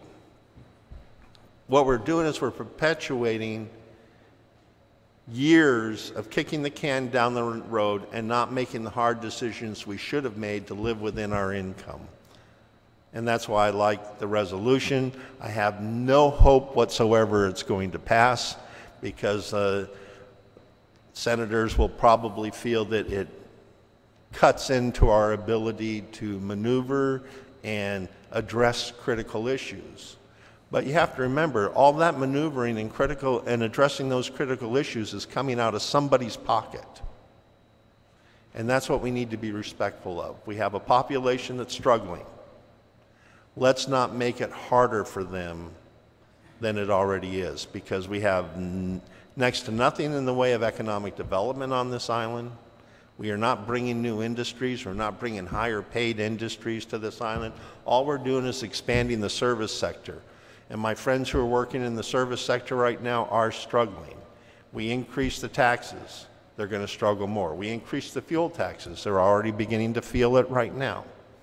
So that's why I like this resolution. I hope it passes, but I honestly don't believe it will. Thank you, Mr. Leon Guerrero. Next, we have signed up Mr. Lin Sangan, if he's present. He may have stepped away. Dr. Ron McNinch. Thank you, Senators. My name is Ron McNinch. I'm testifying as a private citizen on this bill. And once again, Happy New Year. I just have some very, very brief comments on this particular bill. First of all, the provision used, 1423K of the Guam Organic Act, is a very important power for the Guam legislature. It's a superpower. It's one that you can do a lot with, and I strongly want to commend Senator Nicolas for using this particular kind of provision and suggesting that Guam use this kind of provision. It's very commendable, and it's very important. It's a good power to communicate very clearly to the federal government what the desires of the government are and what the people are. And so I want to just point that point out. I call it the ruby slippers provision in the Guam Organic Act. It's like Dorothy in the Land of Oz. We've had on these ruby slippers forever. We just haven't used it. First of all, really quickly, the 1998 law was an election year law. It was done right at the peak of the election season. It was an election gimmick. If I was hanging around the legislature back then, just like I do now, there was really no, in my view, sincerity. It was more just an attention-getting device at that time. I think that the general idea of this provision could be effectively done internally tomorrow, right now, by a legislative rule. A firm legislative rule that says, 2/3, supermajority required for all tax issues, those kinds of things. Then it could be done immediately. But in terms of going to the federal government to change the Organic Act, certainly other U.S. jurisdictions have this type of provision. It's not that controversial of a provision in general. But I prefer that our leaders show that they have the discipline to use this concept themselves. But again, that's a subject for politics and debate and things like that, and it's certainly one that's worthy of debate. But I do think that the 10-member limit is reasonable. I wouldn't just say for emergencies. There may be other practical reasons that our representatives can certainly work on this. But in general, that's the substance of my testimony, is that I think that 1423K is a wonderful technique or tool. It's the tool, if the 1998 legislature were sincere about this concept, they would have used it if they were sincere at that time. But I think that also a legislative rule, you can write in your standing rules, could be done fairly deliberately and effectively. Thank you. Thank you, Dr. McNinch. Senator Klitsky. Thank you. Thank you, Mr. Chairman. Going back to the medical profession again, I think I'd start out by saying something that could be remembered here is that sometimes a physician must heal himself. So I'm going to reference Public Law 24-222 in my testimony, and that, of course, is the reason that we're here right now. But Public Law 24-222 is a statutory drafting direction. And that public law tells you that if you want to raise a tax, you must draft your bill in accordance with certain rules. The rule is that the bill as introduced must say that it cannot be effective until 30 days after it's ratified by a public referendum. So my question goes to the chairman of rules. How did these bills ever get referred? Because they should have been sent back to the author as ineffectively drafted or improperly drafted and not subject to being forwarded to a committee chairman. If that were vigorously followed, that rule were vigorously followed, then the only other way of achieving that same end is once the bill gets to the floor to amend it on the floor. But I think it would be a really good start if the legislature itself complied with Public Law 24-222. For my testimony, Mr. Chairman, I oppose this resolution. The final whereas clause says it all. We don't have our own locally enacted Constitution, and therefore we are stuck with a federal statute in lieu thereof. A very important function of any constitution is to protect the people from their government. The Bill of Rights in our own Constitution was enacted to protect the states and the people from what ultimately evolved into our national government.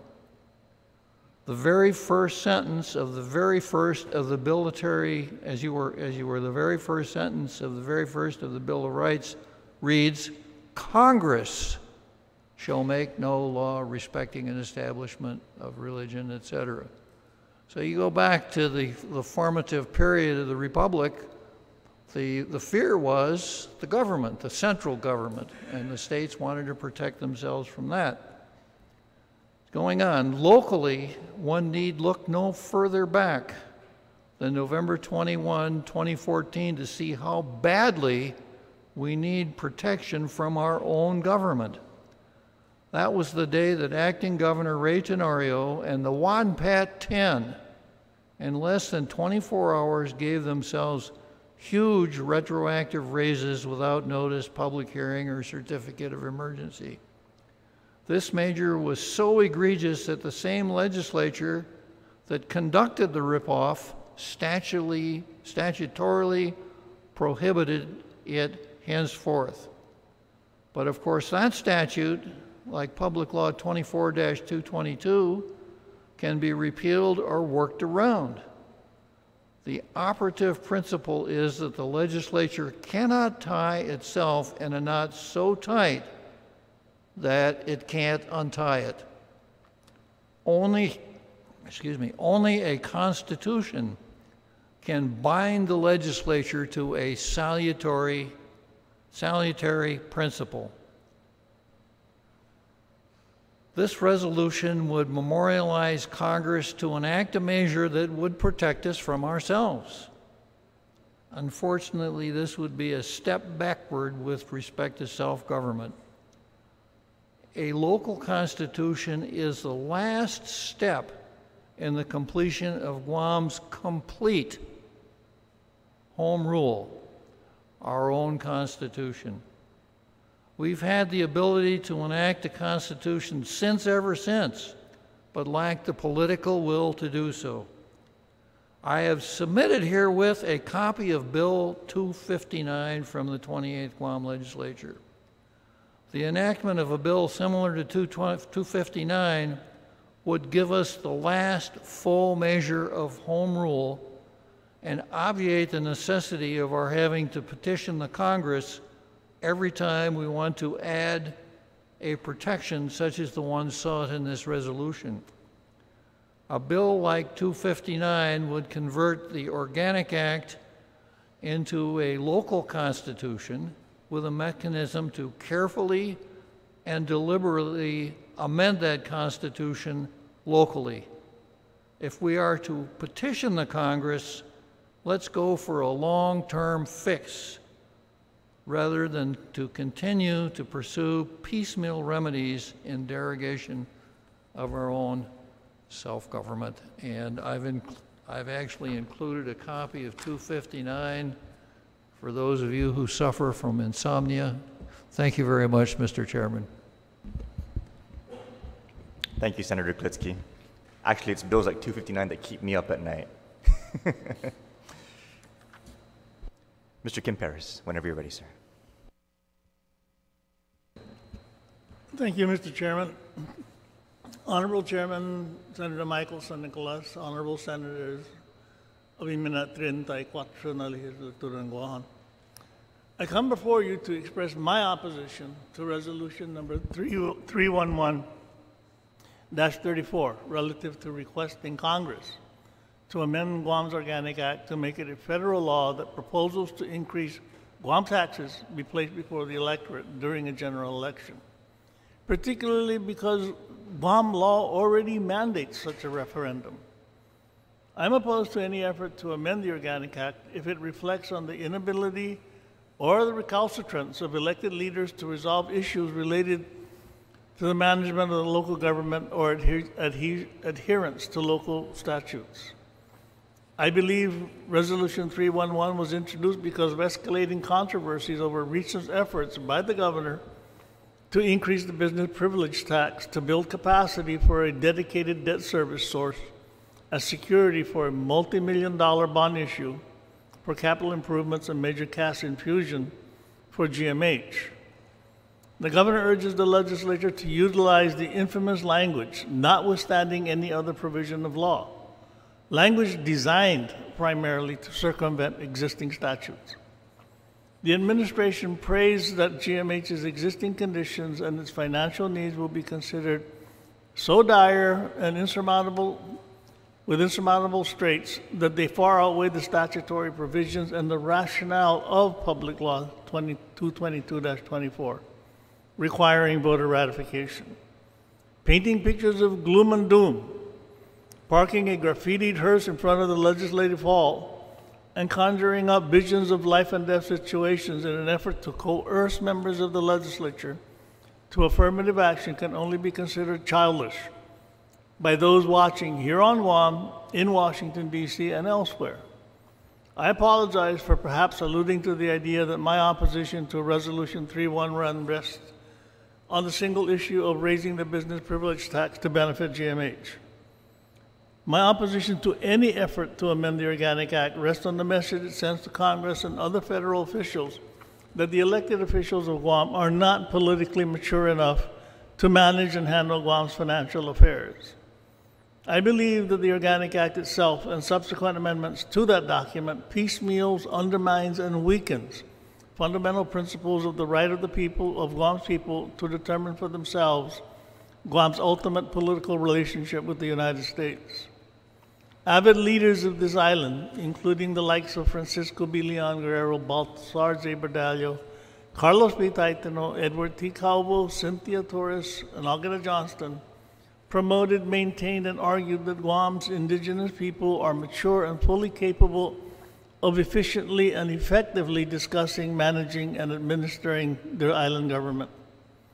After the enactment of the Organic Act, Guam leaders pushed hard and adamantly argued for greater measures of self-government. It was through the initiative and persistence of local leaders, not Washington lobbyists, during the 60s and 70s that Guam was granted the authority to elect its own governor and a non-voting delegate to the House of Representatives. The U.S. has repeatedly asserted to the United Nations that because of the enactment of the Organic Act and amendments permitting an elective governor and an elective representation to the U.S. House, self-government has been, in fact, provided to the Guam's people.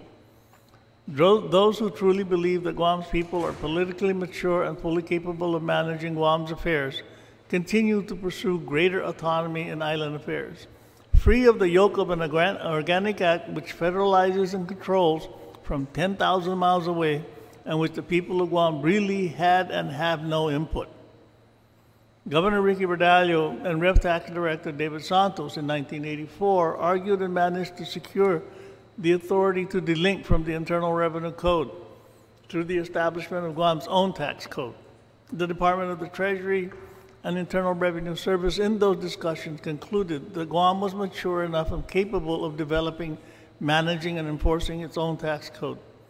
In my humble opinion, the amendment proposed in Resolution 311 as it relates to the authority to delink from the IRS and manage its own tax system could negate the progress made in those discussions and would be a step backwards in the process of self-governance. Governor Joseph Ada, Senator Francisco Santos, Superior Court Judge La Morena, Attorney David Lujan, and other members of the Commission on Self-Determination, during discussions on Article 6 of the Draft Commonwealth Act, argued hard with U.S. Department of Justice officials for recognition of the maturity of Guam's judicial system and process. With that recognition, the requirement for a 15-year Ninth Circuit judicial review of all decisions by Guam's courts was relaxed. Between 1987 and 1982, Governor Joseph Ada and the Commission on Self-Determination discussed, debated, and negotiated with the Bush administration task force on Guam provisions of the Draft Commonwealth Act, of the Draft Guam Commonwealth Act. 10 of the 12 articles of the Draft Act were resolved by the end of the Ada administration.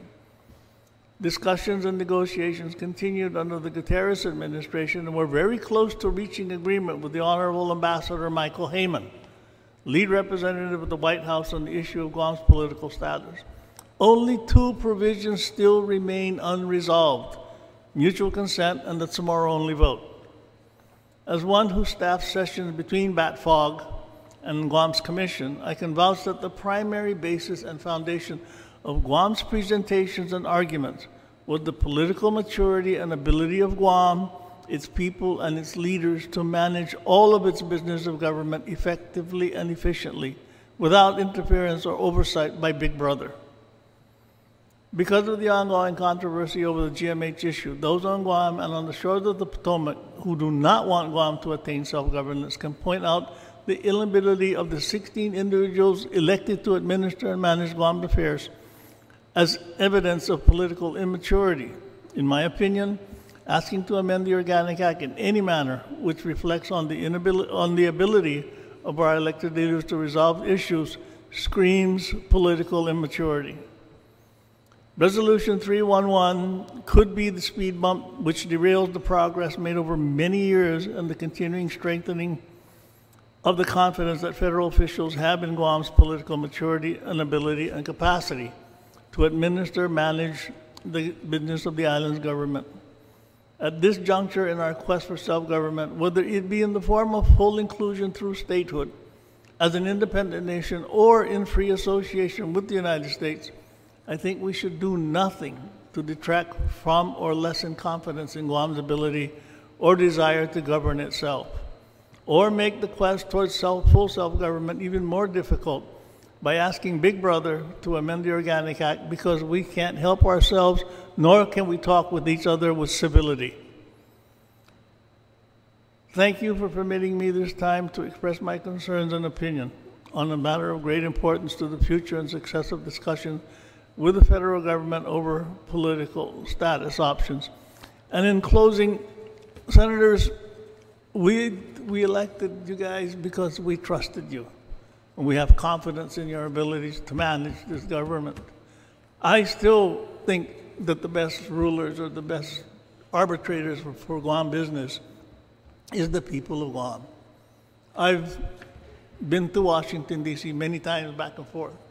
And because of their ignorance about Guam, because of their ignorance about our situation, I don't want to throw any more bullets, if you will, at them so that they can keep control over this island. They don't want to give up this island. And I'll be honest with you, I think the only reason is because of the defense posture. But that doesn't address our rights as citizens. It doesn't address our rights as a people to govern ourselves. Every time we touch that Organic Act, we keep telling these people, we ask you to do this because we can't do it ourselves. I don't believe that. I think you guys, the best arbiter of any of this, even with the Ethics Commission, are the voters of Guam. And there is so short a time period between elections that those decisions will be made. Those ethical decisions will be made. Those decisions on your political wisdom, on political maturity, will be made by the voters. And those people are the best ethics commission this island has. Thank you. Thank you, Mr. Perez. Before I proceed with closing statements, do any of my colleagues have any questions for this panel? Senators? No? Vice Speaker Talai. Thank you. I just wanted to point out that the resolution that we're looking at doesn't include everything that was in Public Law 24-222, and it talks about establishes a locally enacted tax or increases a locally enacted tax must be ratified. So it doesn't talk about the bond issue. I just wanted to point that out. And so it doesn't bring in that $25 million amount either. No, it actually does. When you read Public Law 24-222, it talks about debt, general obligation debt. 24-222 does, but I'm saying this resolution doesn't request that control of bonds be dealt with the same way, only the taxes. I just got that when I sat down, so I hadn't had a chance to read it. All right, but thank you all for your testimony. Thank you, Vice Speaker, and that is correct. Just to clarify, the bond aspect of Public Law 24-222 is covered in resolution, I believe it's 312. We broke out both as two separate resolutions, so we can address them as standalone issues, tax increases and public debt. I'd like to thank everybody for their testimony here today. A very wide range of testimony. Just to encapsulate, Mr. Leon Guerrero supports the intent of the resolution. Senator Klitsky, you believe that the resolution actually doesn't go far enough. You would prefer pursuing what was in the public law, the bill that you referenced, which was federal patriotizing of the Organic Act. And Dr. McNinch, You basically spoke to the utilization of Section 1423K as a valid avenue of petitioning the Congress. And Mr. Perez, you are opposed to any kind of amendments to the Organic Act as it may speak to the self-determination question. You could put that on the record, sir, if you'd like. I would like to see the Organic Act repealed in its entirety and let us, well, I don't know which is going to come first, but let us develop that Constitution. And that's exactly where I wanted to take the conversation next. The reason why this resolution is being introduced is because the Organic Act is our governing document. If there is going to be any kind of overriding law of the land that's going to govern the laws that we pass here in this body, right now it falls under the Organic Act. The only other alternative is if we were to draft a constitution, or if we were to patriotize the existing Organic Act, basically making it our constitution. So if I could ask for the panel to comment as to whether or not they support the idea of drafting a constitution for Guam, seeing how back in the late 70s that was an idea that was completely rejected by the people. 40 years later, the self-determination question still hasn't been answered. We do not have our own constitution. All we have now is the Organic Act that we've had for decades. Would a constitution be a valid thing to pursue in this day and age if we are not going to accept, or if we are not going to encourage Organic Act amendments? Dr. Minich. Thank you, Senators. I just wanted to make a couple of real quick points on that. American Samoa has had its own constitution since the 1960s. It had no effect on its political status. It's still in the same political status line that we are. So there's nothing wrong with passing a constitution. I think that Senator Klitsky's idea about basically putting an amendment clause on the Guam Organic Act is a great pragmatic idea. It's a great way to make it happen very quickly, to allow a way to amend the Organic Act for the local provisions, because really what that does is the political status is the neighborhood we live in. A constitution lets us move the furniture of government around in our house. You know, that's really the distinction. So it's very pragmatic to do that. Finally, the earlier draft constitution that was rejected, it might be, it depends on how we look at it, dusted off and simply resubmitted to the people for approval. There's a lot of good things in that Constitution.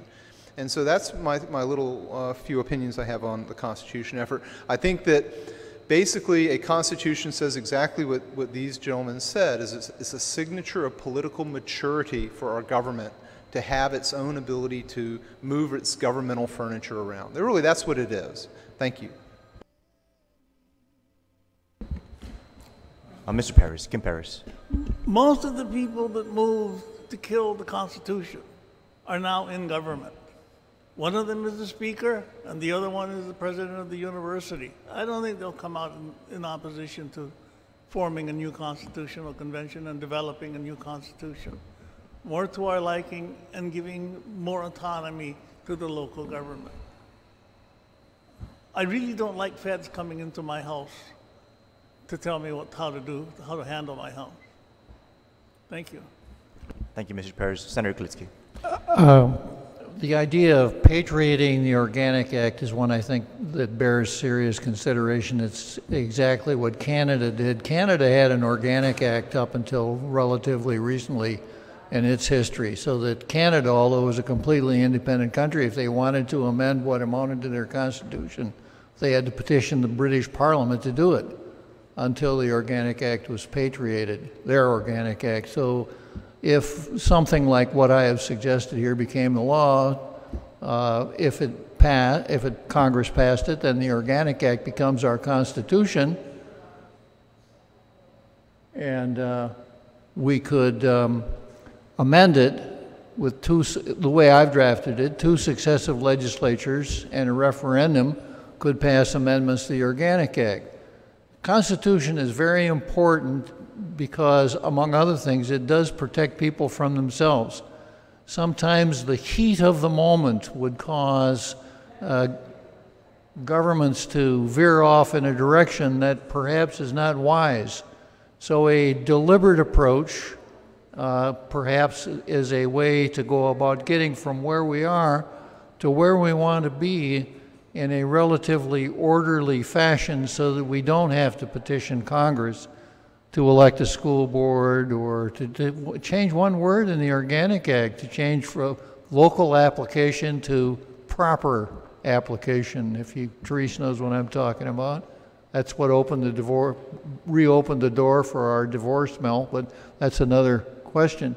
So constitutions are important. They need to be carefully done, because sometimes they last over 200 years if they're done very, very well. Thank you, Mr. Chairman. I think it's very telling. We're the only territory that doesn't have one. Thank you, Mr. Younger. And I pose the question because I'm very much in agreement. To be a fantastic avenue for us to take. I also very much agree with Senator Klitsky in that we need to be very, very aware of the fact that if we adopted a constitution and we shuck the Organic Act, our entire system of government to date has been built around that pre-existing system. And by removing that, en masse, we may run the risk of disrupting how the general framework of this government is supposed to operate. And perhaps adopting the Organic Act and thereafter tweaking it will allow us to softly move into drafting what would eventually become our own governing document. I think those are all very excellent suggestions. Again, the intent of Resolution 311-34 is not in any way to undermine either our political status or to reject the idea of a constitution. On the contrary, it's intended to create a law of the land with respect to increasing local taxes. And that law is already existing on the local side. Right now, the only way for us to be able to do that is in the Organic Act. If we were to make the motions necessary to move forward a constitution or to begin patriotizing, what's the term you use, Senator Klitsky? It's not patriotizing. Patriate. Patriate, as in repatriate. Yeah, so repatriate the Organic Act, then that would also be valid avenues for us to take. In the meantime, I'm also worried that we may get stuck in the same gridlock that has gotten us stuck over the last 40 years. When we first posed the question of a constitution and self-determination and political status was thought to be more important than doing that, here we are 40 years later, we don't have that. As we begin to further explore the question of a constitution and patriating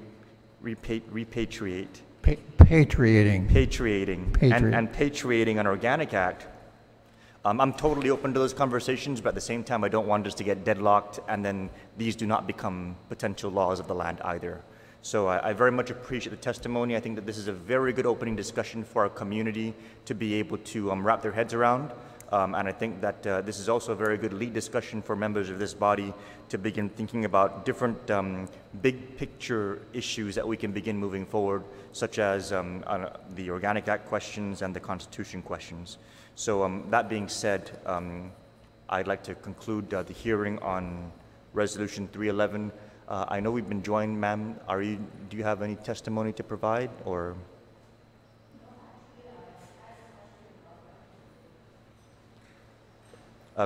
Could the staff advise, is this relative to the hearing? One moment, please.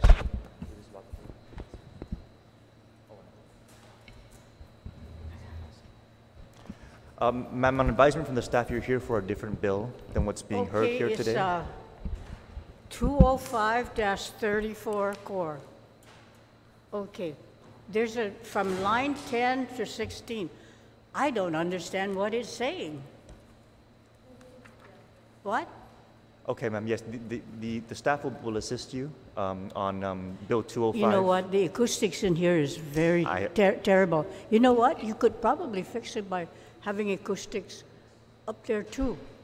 Really, it's terrible. I agree, ma'am, I very much apologize. I think it's as bad for you probably as for maybe not as bad for you as the ones here or the ones out there. It is really bad. Maybe I would like to recommend you put some acoustical tiles up there. Not to obscure the lights or the sprinkler, but it could be put on and maybe it would be a little bit more illuminating for your customers as well as for yourselves to find out what the people are talking about. I agree with you, maybe you can file that suggestion in that circular file on the floor, but it might help you and it might help the others too. Yes, ma'am. Anyway, I very much agree with you. Thank This you. one on core 205-34 core, from line 10 to 16, it's gobbledygook for me. Yes, ma'am. What is it saying? Yes, ma'am. We will provide assistance to you immediately. This hearing is on Bills 221 and Resolution 311. We're not on Bill 205 at the moment, so we'll go ahead and provide you with immediate assistance on your questions about 205. See what you're saying, I can hear. Yes, I can ma'am. hear If we can assist. verbiage, but I cannot hear what you're saying distinctly, and I think it has to do with acoustics. I don't think I'm the only one who has a problem, because I might have problems with my knees and my elbows and feet, but not on my hearing, and this is really Mrs. Franquez? distracting. Mrs. Franquez? Can you hear me now? I can hear you, probably because Okay. you're, Mrs. you're Franquez. not talking. Are you talking into a microphone? I am talking into a microphone. But Mrs. Franquez, the public hearing that we just concluded is relative to other bills, not necessarily the one you want to ask about. And so the good chairman says that we would be happy to assist you in your in understanding the bill that you have. But the bill that responsible for this bill? Right, this is not the bill. It's Nicolas, whoever Nicolas is. Right, but this public hearing was for other bills from Senator Nicolas. So we would be happy to help you once we conclude this meeting. You can't answer any questions about this bill. Ma'am, I would be more than happy to, but just the proceedings of the hearing, that bill isn't on this agenda currently. From my understanding of the staff, it's going to be heard tomorrow. But I'll go ahead and meet with you immediately after this hearing, ma'am, to be able to discuss the bill so I can help address some of your concerns. You know what? What you're saying is as clear to me as this confusing paragraph. He's gonna end the meeting now, and then he'll come down and talk to you. Oh, after the meeting? Okay. Yes, ma'am. Okay, Thank you, ma'am. Okay, see, I couldn't get through that, except because you're closer to me and I can hear you probably better. Thank you, ma'am. Okay, so That being said, we'll go ahead and conclude the hearing on Bills 221-34 and Resolutions 311-34. Thank you to my colleagues for joining us here this afternoon. We will adjourn at 12:13 this afternoon. Thank you all very much.